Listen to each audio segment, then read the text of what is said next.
Hello, welcome to today's daily message. The first reading for today's liturgy comes from Paul's first letter to the Thessalonians. And in this reading, Paul describes the method in which we should preach and live the gospel. So he is telling the people of Thessalonica that this is how he decided to preach and to live the message.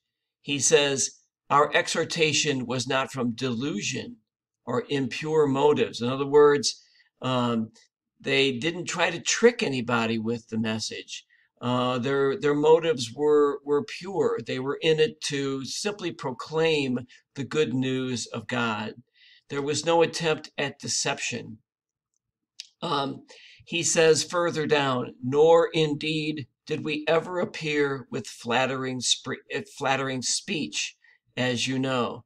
So that should give comfort to all of us who, even though we may not consider ourselves to be very articulate, can indeed spread the good news by the example of our lives and our words. We don't have to be eloquent with our words in order to be witnesses to the gospel.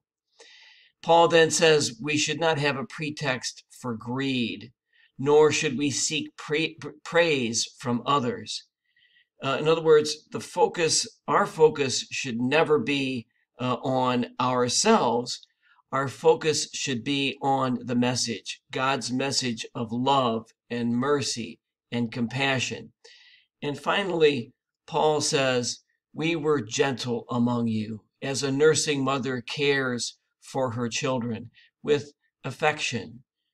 So there's a lot to this simple reading, a lot for our consideration about the way in which we both proclaim and live the good news of the Christian faith. And so I offer this reading to you, as does the church, for our reflection and meditation today. Thank you so much for watching, and have a great Tuesday.